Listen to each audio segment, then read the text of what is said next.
I'm Sam Taylor, and today I'm going to show you how to draw my pattern, Narwal. I'm a little narwhal.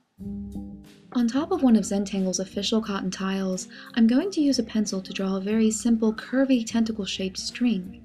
And using one of Sakura's Pigma microns, I'm going to wrap a ribbon around this section that is comprised of lazy S's.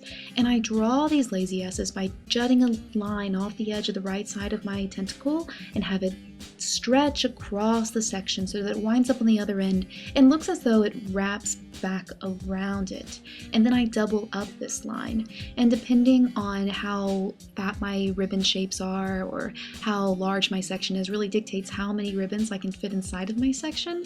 Also, you can see the distance that I've spaced them. I want to fit a couple more layers of ribbon inside of them, so I give them an ample amount of space in between.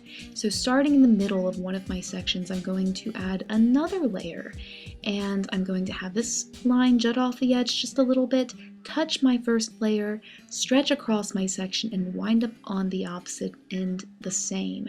Then the third layer here, I start off on the bottom of the first ribbon that I made, cut off the right corner here, and have it wrap around the same, and then just finish that third layer off by connecting the left side of my first ribbon to my second layer, as you saw. And I do this for each section.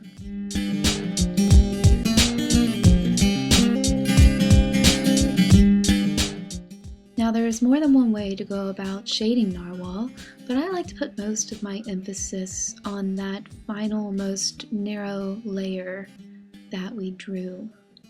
And I lay down my graphite in little tiny circles so that I can more evenly spread it around with my tortillon.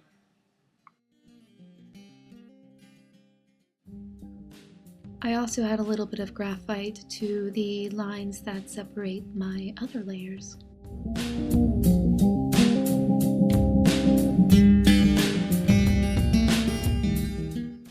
And then I use my tortillon to strategically spread the graphite around, being careful not to cover the entire narwhal in gray.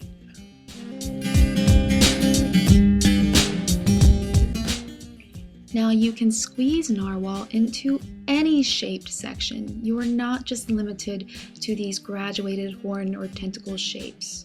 It's a very adaptable and versatile pattern. And if you do put it inside of these tentacle-shaped strings, it looks really cool if you layer them like this. And they look wonderful combined with other patterns. I really love combining narwhal with nazeppel and poke root and perk in particular, if you're familiar with those. It might take some practice, but have fun with narwhal, and I encourage you to put your own spin on it and play around with emphasizing different parts of it with color and other materials. Thanks for watching!